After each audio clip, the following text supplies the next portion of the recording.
Hello guys, स्वागत है आपका एक नई वीडियो में। आज की इस वीडियो में आपको बताने वाला हूँ नए वैकेंसी नोटिफिकेशन के बारे में। ये नया वैकेंसी नोटिफिकेशन है इंडियन रेलवेज़ का।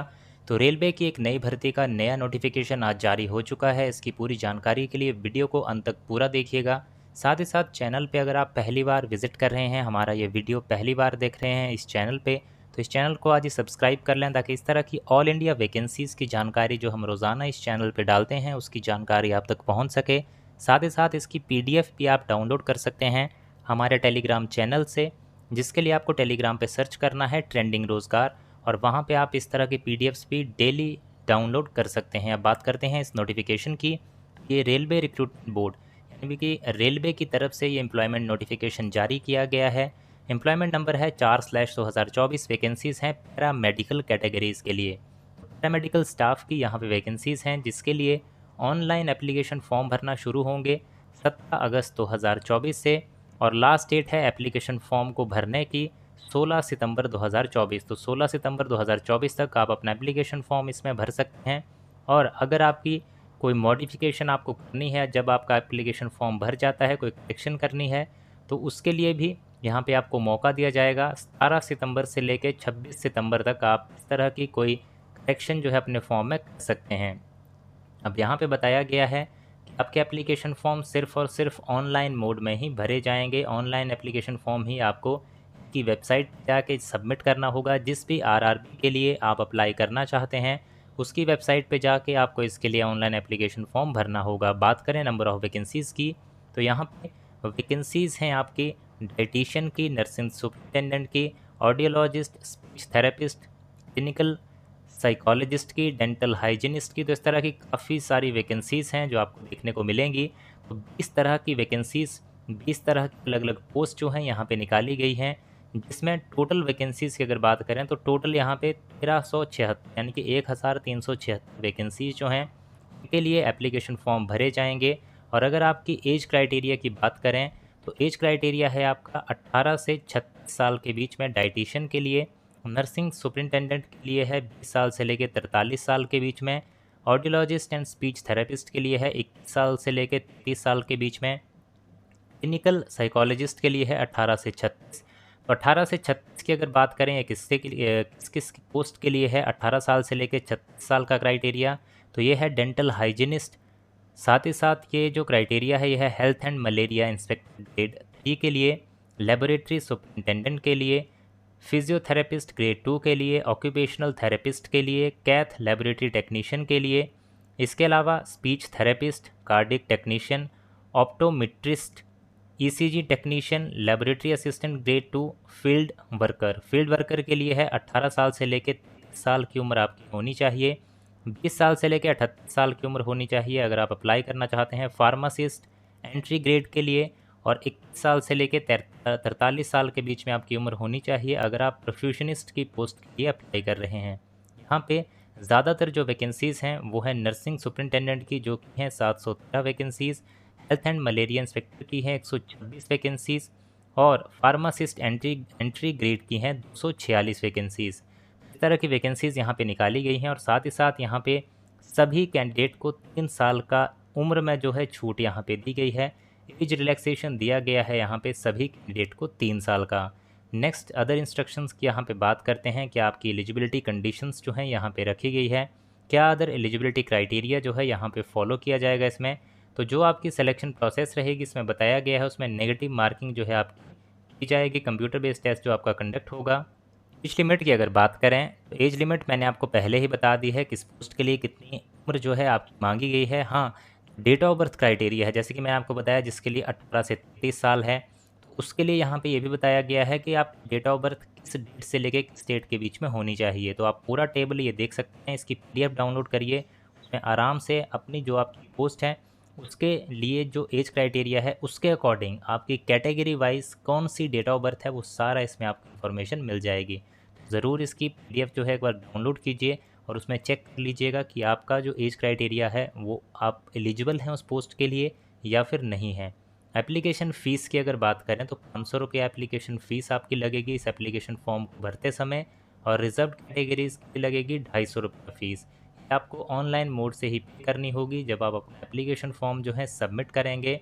साथ ही साथ यहाँ बताया गया है जब आप अपनी ये जो डिटेल्स डालेंगे बैंक डिटेल, जिसमें आपका रिफंडेबल पोर्शन जो है आपकी एग्ज़ामिनेशन फ़ीस का वापस किया जाएगा, तो उसमें अपनी डिटेल जो है वो काफ़ी ध्यान से भरिएगा, क्योंकि आप उसमें अगर आप उसमें एक भी गलती करते हैं तो आपका जो रिफ़ंड है आपको नहीं मिलता है फ़ीस का।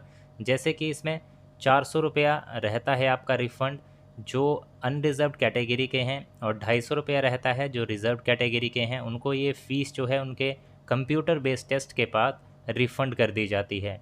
अब यहाँ पे बात करें अदर एलिजिबिलिटी कंडीशंस की।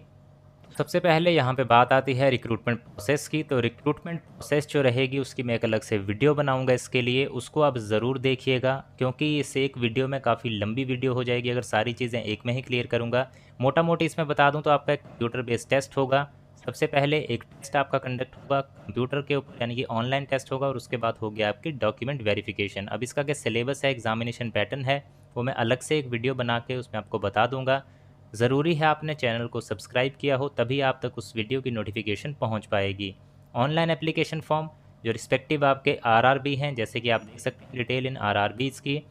रेलवे रिक्रूटमेंट बोर्ड है, जिस भी रेलवे रिक्रूटमेंट बोर्ड की आप वैकेंसी के लिए अप्लाई करना चाहते हैं, उस पर जाके आपको ऑनलाइन एप्लीकेशन फॉर्म इसका सबमिट करना होगा। देन इसमें बात करें कि आरआरबी वाइज हर एक आरआरबी में किस पोस्ट के लिए कितनी नंबर ऑफ़ वैकेंसीज़ हैं, उसकी अगर यहाँ पे बात करें तो उसका भी सारा इन्फॉर्मेशन जो है यहाँ पे बताया गया है। तो उस वैकेंसी जो ग्राफ है, जो वैकेंसी का जो टेबल है, उसकी बात करने से पहले सबसे इम्पॉर्टेंट बात आती है आपकी एजुकेशनल क्वालिफ़िकेशन की। तो आप पढ़े लिखे कितने होने चाहिए। तो नर्सिंग सुपरिटेंडेंट के लिए बताया गया है कि आप certificate as registered nurse and midwifery आपके पास होना चाहिए, जिसमें आपने 3 साल का कोर्स किया हो जनरल नर्सिंग एंड मिडवाइफरी का, या फिर इसके अलावा कौन सी ऐसी क्वालिफ़िकेशन जो है जो आपके पास होगी तो आप इस एप्लीकेशन फॉर्म को भर पाएंगे। इसमें जो है यही मांगा गया है कि 3 साल का कोर्स आपने जनरल नर्सिंग एंड मिडवाइफरी का किया होना चाहिए, और आप रजिस्टर्ड नर्स एंड मिडवाइफ होने चाहिए। देन इसके बाद है कार्डिक टेक्नीशियन, तो 10+2 पास होने चाहिए, और सर्टिफिकेट कोर्स होना चाहिए आपके पास, या फिर डिप्लोमा होना चाहिए आपके पास कार्डियोलॉजी लैब इन्वेस्टिगेशंस का, जिसमें हो आपका ईसीजी होल्टर और टीएमटी। जो कैंडिडेट ट्रेंड हैं एकोकार्डियोग्राफी में, उनको जो है यहाँ पे प्रेफरेंस ज़्यादा दी जाएगी बाकियों के मुकाबले। इसके बाद है पोस्ट क्लिनिकल साइकोलॉजिस्ट की, तो मास्टर डिग्री किया होना चाहिए आपने क्लिनिकल साइकोलॉजी या फिर सोशल साइकोलॉजी में। इसके बाद है ईसीजी टेक्नीशियन, तो 10+2 पास होने चाहिए, या फिर आपने ग्रेजुएशन किया हो साइंस में और आपके पास सर्टिफिकेट या डिप्लोमा होना चाहिए या फिर डिग्री होनी चाहिए ईसीजी लेबोरेटरी टेक्नोलॉजी में, या फिर कार्डियोलॉजी में, या फिर कार्डियोलॉजी टेक्नीशियन में, या फिर cardiology techniques of a reputed institution में। देन इसके बाद है फील्ड वर्कर की वैकेंसी। अगर आप 12th पास हैं बायोलॉजी और केमिस्ट्री के साथ, यानी कि 12th पास होने चाहिए और 12th में या तो बायोलॉजी पढ़ा हो या केमिस्ट्री पढ़ा हो, तो आप इस पोस्ट को एप्लीकेशन फॉर्म भर सकते हैं। इसके बाद है health and malaria inspector grade 3। इसके लिए बीएससी किया हो आपने और आपने केमिस्ट्री एज मेन या फिर ऑप्शनल सब्जेक्ट पढ़ा हो किसी भी ब्रांच ऑफ केमिस्ट्री का, और साथ ही साथ यहाँ बताया गया है कि आपने 1 साल का डिप्लोमा किया होना चाहिए हेल्थ या फिर सैनिटरी इंस्पेक्टर का, या फिर 1 साल का नेशनल ट्रेड सर्टिफिकेट आपके पास हेल्थ सैनिटरी इंस्पेक्टर का होना चाहिए। तो एक तो बीएससी की हो आपने और केमिस्ट्री एज मेन या फिर ऑप्शनल सब्जेक्ट पढ़ा हो, और साथ ही साथ 1 साल का डिप्लोमा किया हो हेल्थ या फिर सैनिटरी इंस्पेक्टर का, या फिर 1 साल का नेशनल ट्रेड सर्टिफिकेट हो आपके पास।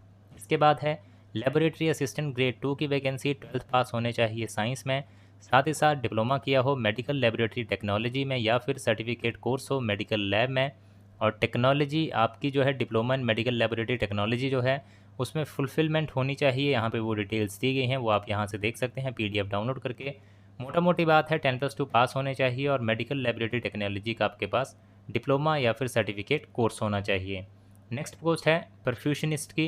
इसके लिए आपने बीएससी किया होना चाहिए, साथ ही साथ डिप्लोमा किया होना चाहिए परफ्यूजन टेक्नोलॉजी का, या फिर बीएससी किया हो और 3 साल का एक्सपीरियंस हो कार्डियो पल्मोनरी पंप टेक्नीशियन का किसी रेप्यूटेड रिकॉग्नाइज्ड हॉस्पिटल में। इसके बाद है फिजियोथेरेपिस्ट ग्रेड 2 की पोस्ट, बैचलर्स डिग्री किया हो फिजियोथेरेपी में और 2 साल का प्रैक्टिकल एक्सपीरियंस होना चाहिए फिजियोथेरेपी का। और इसमें ये जो आपका एक्सपीरियंस है ये होना चाहिए गवर्नमेंट या फिर प्राइवेट हॉस्पिटल का। देन इसके बाद है रेडियोग्राफर एक्सरे टेक्नीशियन, +2 किया हो फिजिक्स और केमिस्ट्री में और डिप्लोमा किया हो रेडियोग्राफी या फिर x-ray technician radio diagnosis technology, इसमें किया हो 2 साल का ये कोर्स आपका किया होना चाहिए आपने। नेक्स्ट है फार्मासिस्ट एंट्री ग्रेड, इसमें 10+2 इन साइंस किया होना चाहिए और डिप्लोमा किया होना चाहिए फार्मेसी में या फिर बैचलर डिग्री की हो आपने फार्मेसी में, तो आप एप्लीकेशन फॉर्म भर पाएंगे। डायलिसिस टेक्नीशियन के लिए बीएससी प्लस डिप्लोमा इन हेमियोडायलिसिस किया होना चाहिए या फिर 2 साल सेटिस्फैक्ट्री इन हाउस ट्रेनिंग की हो या एक्सपीरियंस हो हेमोडायलिसिस वर्क का किसी रेप्यूटेड इंस्टीट्यूशन में। ऑप्टोमेट्रिस्ट की पोस्ट के लिए बीएससी किया हो ऑप्टोमेट्री में या फिर डिप्लोमा किया हो ऑफ्थेल्मिक टेक्नीशियन में, और ये जो है आपका कोर्स ये 3 से 4 साल की ड्यूरेशन का होना चाहिए।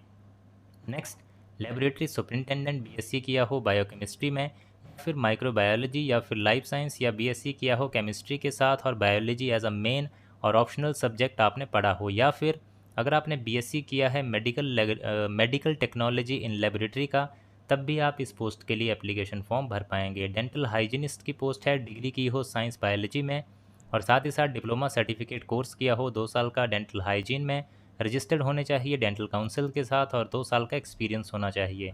डाइटिशियन के लिए बीएससी साइंस ग्रेजुएट होने चाहिए, पोस्ट ग्रेजुएट डिप्लोमा भी किया होना चाहिए, डाइटिशियन में 1 साल का कोर्स किया होना चाहिए और 3 मंथ की इंटर्नशिप ट्रेनिंग की हो हॉस्पिटल में, या फिर बीएससी अगर होम साइंस में किया है और एमएससी किया है होम साइंस में फूड एंड न्यूट्रिशन का, तब भी आप इस फॉर्म को भर सकते हैं। मैथ लेबोरेटरी टेक्नीशियन के लिए बीएससी और डिप्लोमा होना चाहिए आपके पास कार्डिक लैब से cardiac professional cath lab work का, या फिर 2 साल का हाउस ट्रेनिंग और एक्सपीरियंस होना चाहिए रेप्यूटेड कार्डिक कैथ लेबोरेटरी का। ऑक्यूपेशनल थेरेपिस्ट के लिए 10+2 किया हो साइंस में और साथ ही साथ डिप्लोमा या फिर डिग्री हो ऑक्यूपेशनल थेरेपी की। ऑडियोलॉजिस्ट और स्पीच थेरेपिस्ट के लिए बैचलर्स किया होना चाहिए ऑडियोलॉजी में और स्पीच लैंग्वेज पैथोलॉजी में, और आप जो है रजिस्टर्ड होने चाहिए रिहैबिलिटेशन काउंसिल ऑफ इंडिया के साथ। स्पीच थेरेपिस्ट की पोस्ट, इसके लिए बीएससी किया हो और साथ ही साथ डिप्लोमा किया हो ऑडियो एंड स्पीच थेरेपी में और 2 साल का एक्सपीरियंस हो रिलेटेड फील्ड का। तो ये तो हो गई एजुकेशनल क्वालिफिकेशन की बात। इसके बाद हर एक आरआरबी, यानी कि जैसे कि अहमदाबाद आरआरबी हो गया, प्रयागराज आरआरबी हो गया, अजमेर हो गया, चंडीगढ़ आरआरबी हो गया, तो सभी की पूरी अलग अलग पोस्ट वाइज वैकेंसीज़ जो हैं यहाँ पे बताई गई हैं। तो आप एक बार इसमें देख लीजिएगा किस आरआरबी की कितनी नंबर ऑफ़ वैकेंसीज़ हैं और किसके लिए आप अप्लाई करना चाहते हैं, कौन सा आपके लिए सूटेबल रहेगा, उस हिसाब से ही इस एप्लीकेशन फॉर्म को भरिएगा। तो यही था गाइज़ आज की इस वीडियो में। अगर आपको ये जानकारी अच्छी लगी हो तो इस वीडियो को लाइक ज़रूर करें, शेयर ज़रूर करें अपने दोस्तों के साथ, और इसी तरह की जानकारी आगे भी पाने के लिए चैनल को आज ही सब्सक्राइब कर लें और बेल आइकन भी प्रेस कर दें। Thank you guys for watching this video.